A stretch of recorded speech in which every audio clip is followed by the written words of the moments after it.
Welcome into a mock draft for the New York Jets. Welcome in. Look, I come in peace. I am a Dolphins fan. The shrine to Dan Marino is going to stay up there. But for the next 20 to 30 minutes, however long this video ends up being, I am going to be a Jets fan with your absolute best interests at heart.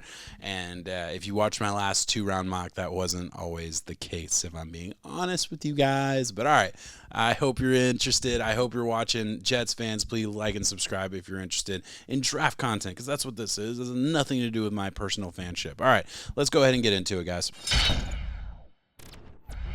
All right, and here we go, guys. Look, this is an interesting spot because, all right, well, also this isn't very realistic. Abdul Carter went 6, sure. All right, whatever. The names that went are all the names that would be gone. Shedeur Sanders is gone. There's conversations. There's scuttlebutt about Jackson Dart being a conversation in the first round.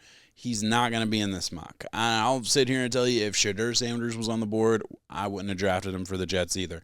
That is in the Jets' best interest, in my opinion, all right? We can draft the quarterback of the future in the top 10, or we can worry about who's going to play tackle, who's going to play wide receiver 2? Are we going to ever have a tight end? What are we going to do on the defensive line outside of Quincy Williams and McDonald, who's been good, not great for the first-round pick? Where's Jermaine Johnson? He was a Florida State fan, too. Don't know what happened to him. I thought he'd be awesome. It's kind of a wild time to be a Jets fan. I mean, I know, like, I still have whiplash from the entire Aaron Rodgers era. So it's interesting to say the least, but I don't think this team is quite ready for a franchise quarterback. And if they were, I don't think Jackson Dart's a franchise quarterback. Like, I think he has a shot. I think he has a chance. I'm not sitting here telling you he absolutely wouldn't be. I'm not sitting here telling you we wouldn't consider him in the second round. I probably wouldn't, but I don't think quarterback's the right move. Add on to the fact that Aaron Glenn just came from the Lions, all right? And I'm gonna go big screen just for a second. Aaron Glenn just came from the Lions. He watched the Lions rebuild. Now, the Jets are going to be in a different situation because they don't have a quarterback to trade for multiple first-round picks like the Lions did that set up where they're at now, which is a really, really good to special football team, right? That's not going to be a reality for the Jets. But what the Jets do have is a probably better starting roster than the Lions did when when that era started with Campbell and all that. Aaron Glenn watched that. They watched the Lions build around a quarterback who was forgotten about and discharged from another team. That's not the right word, but we're gonna go with it. I'm sorry. Discharged, let go, moved on from, whatever adjective that isn't sexual in nature. Anyway, we have Justin Fields. He's the lowest paid starting quarterback in the NFL, or maybe he'll end up being the highest paid backup quarterback in the NFL. We'll see. Would he even be that? Probably. Anyway, I really believe that Aaron Glenn is going to be given the time to fix this roster, to build a culture. That's kind of what I think the Jets need more than anything, is a culture rebuild type of move. And I think Justin Fields is going to get enough rope to really get the opportunity to be the starting quarterback for the New York Jets. So if that's 1 year, if that's 2 years, it's going to depend. Obviously, he's going to have to prove it. He's not going to have a long leash. It's a 2-year deal. So Jets aren't giving him forever. I'm not sitting here telling you that they wouldn't consider a guy later in the draft, but man, I don't think there's any reason, even if Shedeur Sanders is there, to take a quarterback in the top 10. Not in this draft where Shedeur Sanders, and again, this is, again, my take, but I think it's very close to everybody else that I've heard talk about this class. He's not a top 10 quarterback. He's barely a first-round quarterback. And I'll sit here and tell you, I don't have him graded out as a first-round quarterback. Now, quarterbacks go in the first round. That shouldn't go in the first round all the time. Doesn't usually work out, all right? So that's all I'm going to say on that. We're pumping the brakes on the quarterback. Let's build out a good roster. That's my goal for this video, okay? We're going to have a good roster rebuild. So with the quarterback conversation completely out of the way, let's look at what we do have, all right? Ashton Genty's on the board. We're not going to take a running back. I don't really think we might kind of look at a flyer late in this class just because of how good the running back class is. But, I mean, we have Breece Hall. I still like the kid that we got last year out of Wisconsin. I'm good with that. Ashton Genty, great player. Is there a trade down option because Ashton Genty's on the board? That's a question mark. That's something I would consider. This would be such a huge move. But if the Broncos were to trade up, would they just give up their entire draft class to trade up? Okay, so this is saying we can get a first next year, 85th pick in the draft this year, so we get an extra pick this year, another first next year, and we're basically punting on all of the top talent, all of the top names on this board. Mimbo is going to be gone. We're not going to be able to get any of these top guys. Somebody's going to fall to 20 or 21, wherever we'd be trained down to.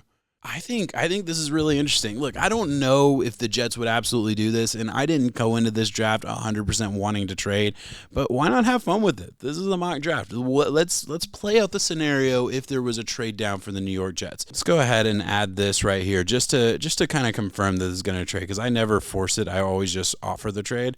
It got accepted. I wasn't going to have much real thoughts on that 7th round pick anyway, so added that in here. All right, let's see where we are at. Did they trade up for Genty? I'm just curious if they traded up for the corner. That's dumb. If the Broncos were going to do, the only reason I did that was because I was under the thought that the Broncos would trade up for Ashton Genty. That's the only player on that board that you would actually trade up for, just to insert a little bit of reality into this mock draft where PFF isn't going to always have it right. And look, we still have a ton of needs, right? Interior defensive line in general is a need. We can figure out at tackle in the 2nd round. There's some names at tackle that I don't mind in the 2nd round if we didn't go Connerly, right? The next range is Essere, Ozzie Tropelo, Donovan Jackson. God, I cannot talk. Imbo. Marcus Imbo is a name that I really like. He's closer to the 3rd round, I think, but he's going to get pushed up. Let's look at interior or just defensive line in general, because that's the strength of this draft. We traded down with the ability to still approach a position that is a huge need for the New York Jets. And again, I think a trendsetter, a culture building type of player is the type of guy that I would want to take. That's why I would avoid a Walter Nolan type. I would avoid Mykel Williams only because he's got the body, he's got the look, he looks like a superstar edge rusher in the NFL. He just doesn't. He's 20 years old and he does not have pass rush moves. He doesn't have a full array of moves that makes you feel like he can be, difference maker early on in his career. We're the Jets. We gotta get a guy who can be a difference maker. Derek Harmon is a real thought for me. At interior defensive line, I think, pair him up with a Quincy Williams. Quincy Williams can do everything, obviously. Derek Harmon is, I think, has a good blend of both. I think he can, play the run really well. He can two-gap if he has to. But, his strength is going to be his ability to shoot upfield, his ability to wreak havoc, his ability to kind of be an F the play up type of guy. That's a Chris Sims stat that's always joked about. Basically, guys that mess up the play for the offense but don't get the stat sheet. That's who Derek Harmon is. He's one of my favorite players in this class. He's a guy that I definitely think is going in this range. I really think he's absolutely going this range. Other positions I would consider, I think Colson Loveland is a great player. He absolutely deserves the conversation here. And I would tell you that the Jets absolutely need tight end. It's a luxury pick. Tight end is a luxury pick, and that's a luxury I don't think the Jets have. I think we have just more pressing needs, and I kind of feel pretty strongly about that. Wide receiver 2 is an interesting conversation. Again, we got picks, all right? We have 2 third-round picks because of that trade. I think that's kind of the range that we go wide receiver. I think that's kind of the range that we talk about those types of positions. Here, I think we got to go meat and potatoes. I think we got to eat our vegetables, and these are some damn good vegetables if we're going to get Derek Harmon. Love this player. Love this fit for the Jets. Only ever going to be a Jet if the Jets were going to trade down, so you'll never see the Jets mocked Derek Harmon. There you go. Something a little different here. So let's look at the 2nd round. This is where, oh my God, he fell. Taking it. Not even thinking about it. Did not think for a second Connerly would fall. That is amazing. Wow, that is amazing. Look, I know we just took 2 Oregon players. I don't care. We just got probably the 2 best Oregon players. You want to get an edge? He's on the board. No, for real though. Derek Harmon, amazing player. I'm a huge fan of his. Josh Connerly is a first-round pick, I think. If he falls to 42, that's the dream. That is the absolute dream. I think we can honestly fill him in at tackle. He might have some bumps in the road early, but he will fill in as that other tackle spot that Morgan Moses left behind to go to Patriots. Yeah, 3-year deal to the Patriots, which is, I thought the Jets were kind of giving him his last leg. Apparently, he's worth 3 more years, $30-something million. All right, let's look at some other positions. Tight end. This is, I mean, just a juicy spot. Mason Taylor, I like a little bit more than Arroyo. I know Arroyo is a popular name. He's falling on this board. Weird. 57. Usually PFF doesn't have that happen. Look, I like him. I think he's kind of an athlete more than he is a tight end at this point. But he's a big athlete. He definitely has potential. He was getting mocked in the second round, and like I was like, okay, cool, yeah, great.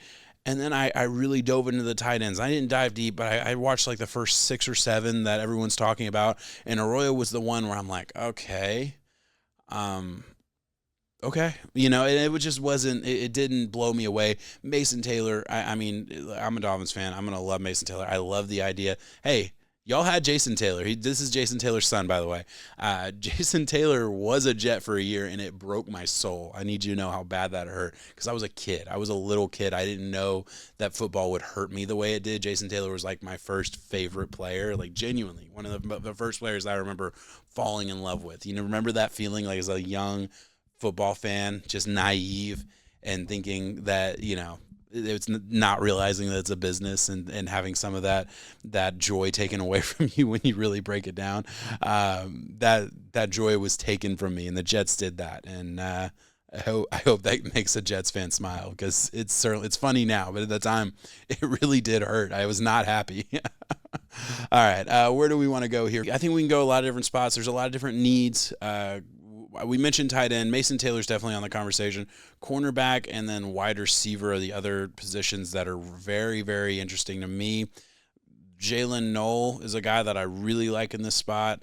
Yeah, the cornerbacks just I don't value the cornerbacks in that same way that I do some of these wide receivers that are still on the board. Love Trey Harris. I don't think he's a personnel need personally. Like he's an X receiver. That's fine. Obviously, Garrett Wilson can play wherever. He's elite. But I think Jalen Knoll kind of fits as that like really good number 2 slot guy, like speed guy that can do a lot of different things. I don't know. Trey Harris could fit. Don't get me wrong by any means. Corners, but like y'all signed Stevenson from the Ravens, gave him 3 years, 36. One of the weirdest signings. 3 years, $36 million was a wild one. I should flip over here. Sorry. Safety, they signed Cisco from the Jags, and I liked him. Kevin Winston Jr. still there, though.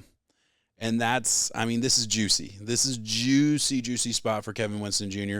Not the biggest need. I think it was a 1-year deal for Cisco, so that's not a long-term deal by any means. Doesn't negate the ability. And Cisco, I really like, but a little bit of a bust from the Jags. So, that's interesting. I think I like Amuka later on. I like Billy Bowman Jr. later on. So we could wait. We have 2 picks in the 3rd round. We have 73 and 85. So we can kind of play this out in a couple different ways. They add Mason Taylor. Let's get some Hall of Fame blood in there. All right, let's bring that in.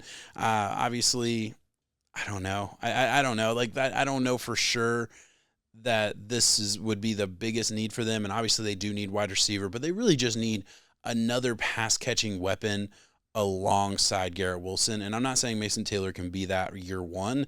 I'm saying I like him in this spot, and we traded down for a reason, and it gave us the opportunity to draft all the names that I liked.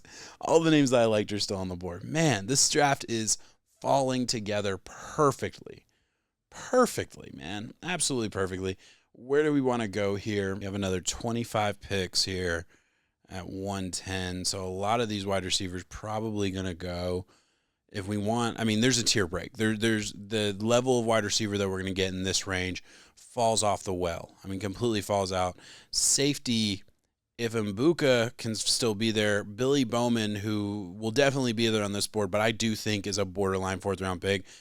They're still good. They're still interesting. Kevin Winston Jr. obviously coming off the injury is the only reason he's still in this range, because he's a stud. But he had the injury like week 2 and just missed the entire season. So there's question marks there. Obviously, I think a team's gonna. I realistically think a team's gonna fall in love with him and take him a lot earlier than this. But I'm gonna go wide receiver.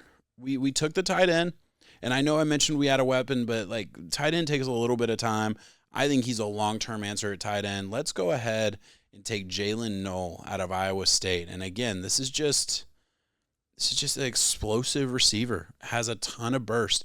Has a ton of game-breaking speed. He's going to threaten defenses. We have a guy who can do a lot of different things inside. I mean, he's probably kind of more your slot receiver, but I think you can utilize him in a lot of different ways. You could use him the same way the Lions have used Jamison Williams over the past couple of years. Just your speed threat over the middle, tough nose receiver. He's bigger than I thought he was. Yeah, he's 5'11", so he's on the smaller side, but I mean, yeah, powerful slot receiver. I agree with that.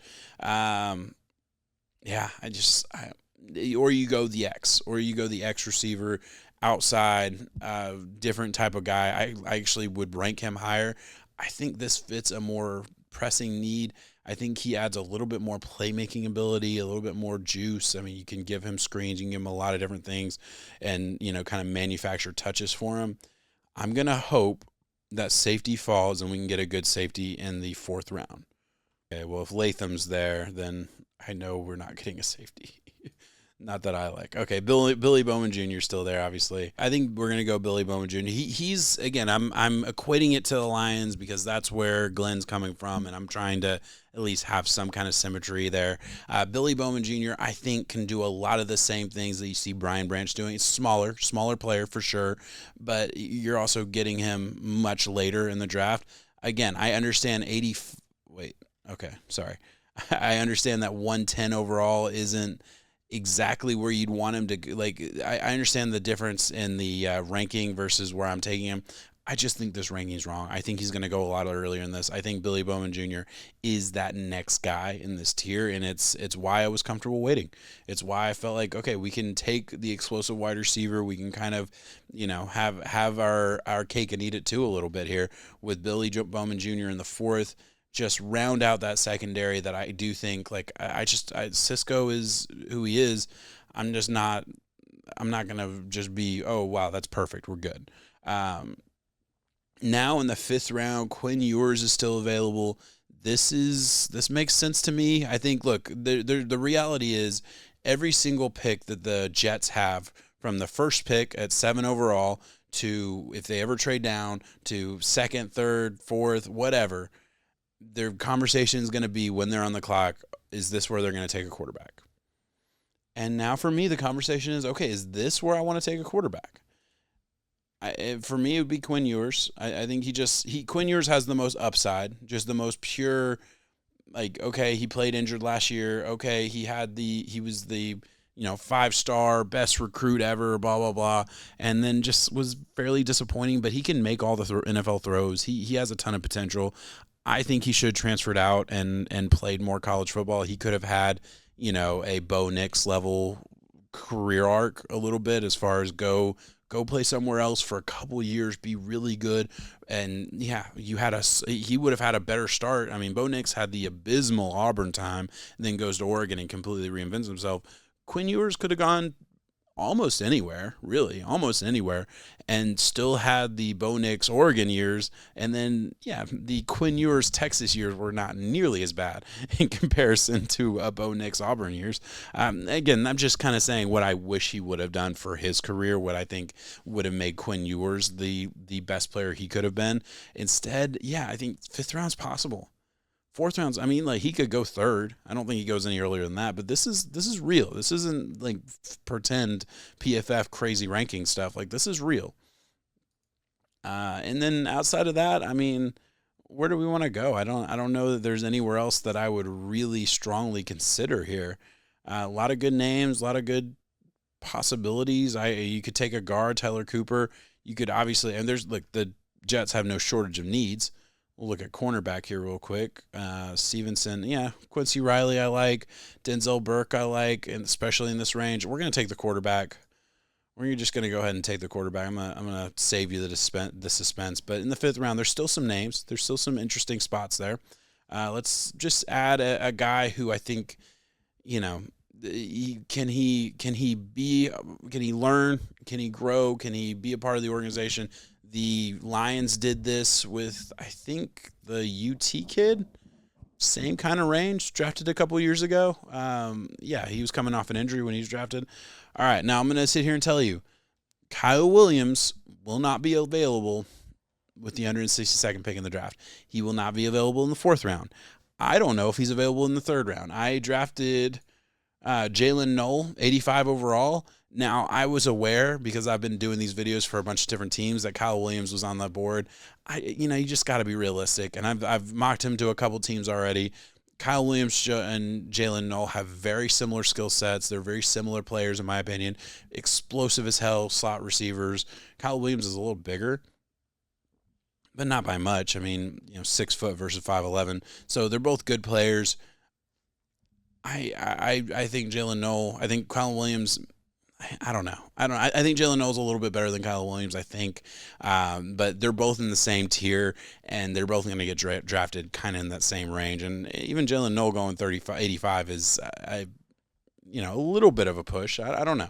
So just trying to give you guys realistic thoughts, just trying to be kind of conscious of the overall arch. Like, this is pretend, obviously, but we're playing out scenarios. And in this scenario, I think the Jets have gotten an absolute haul. So where do we want to go next? I think we have to add a cornerback. I think we're going to go Denzel Burke out of Ohio State, high floor guy, who I think, look, you signed Stevenson. Stevenson has a ton of potential. He's a good. He's not a good player. I'm sorry, he wasn't good for the Ravens. He wasn't. Like, he was a liability for the Ravens. But he has the traits, and he does have potential. And I understand why Aaron Ginn liked him. I couldn't do it. The 6th round pick, 186 overall. I'm going to have a little fun with this. R.J. Mickens, Ray Mickens' son. Ray Mickens played for the Jets. If you're a hardcore Jets fan, you know that. Ray Mickens played for the Jets the same time that Aaron Glenn played for the Jets. I think they were like 2 years apart in their draft classes. This is just a fun little, I'm going to take him here. Obviously, we already took a safety. 6th round, I really think this is possible. I do. I just think it would be really cool if he got drafted to the same team as his dad did, if his former teammate drafted him. If it's a little bit too Hollywood to actually happen, but I think it'd be cool. So we're going to do that. And I will say, I think PFF has that wrong. I think he's ranked way lower than he should be. That is a mock draft for the New York Jets. Let me know what you think about this. Looking at this class, Derek Harmon, Josh Connerly in the first. I can't believe how well this went, guys. As far as the premium players that we got in this class, Derek Harmon, incredible. It was a little bit of a reach according to PFF, but I disagree with that. I think Derek Harmon has every chance to go 13 to the Dolphins, like I said. And I really think Seahawks, there's 4 teams right in front of the Broncos that could absolutely take Derek Harmon. Now, he will never be a Jet unless the Jets were to trade down. He's never available at 42 overall. Just unless there's something I don't know about him, medical or personal, that's just the only way. One of my favorite defensive linemen in this class. I think we stole him. And then Josh Connerly, who I do believe is a first-round pick when it's all said and done. I really do. Falls to the 2nd round, we snatch him up. And look, if in reality the Jets had to trade up 7-8 spots to go get him, fine, do it. Send it. Please, get a tackle. We got to have somebody. Morgan Moses is gone. Olu Fashional really showed what I think you wanted to see from him in the first year. We got to have somebody on the other side. Mason Taylor, Jason Taylor's son. We definitely had some symmetry with some sons. We drafted a couple in this draft, but really good player, great all-around tight end. I think he has a really high floor, weirdly, for a tight end, and pretty high ceiling too. So I think he's a combination of both. Not a complete player, but at this moment anyway, but I think he can be. Jalen Knoll, had to add a wide receiver too. I think he's as good as any. And then Billy Bowman, last name that I really want to talk about. And again, I think he can kind of do it all. He can play all over the field. He has a great football IQ. He has a great feel for the game, great instincts, all of that. And he'll throw his body around. He's a smaller guy. That's why he's going to be available later. Smaller guy, not physically imposing by any means, but he'll throw his body around, and I believe in that. And then obviously took a flyer on a Quinn Ewers, took a flyer on a Denzel Burke, who I've mocked to a lot of teams, I'll be honest, probably too many, but he's a late round guy that I just think fits, man. Just fits. I'm excited to see where he goes. I think he's going to be a solid, back end of the starting roster type of guy, cornerback 3 on a team for years to come. And then RJ Mickens, I already explained that. I like that pick. But all right, guys, that is all I got. Hey, let me know in the comments if you enjoyed this video. If you're still watching, please like and subscribe. As always, I really appreciate that. Really trying to help grow this channel. It means a whole lot if you help support me. But hey, Jets fans, I got a shrine to Dan Marino right there. I don't know why. I was like 5 years old when he retired. I don't remember really anything about the Dan Marino era. I remember like the Jay Feely era. That's like my sweet spot. I remember the Chad Pennington era, which, hey, Jets know about that too. Let me know, what's your favorite like Jets Dolphins rivalry? I'd love to kind of get in the comments and talk about some old times. I sure don't want to talk about new times when it comes to these teams. All right, guys, let's end it right there. Thank you so much for watching. Peace.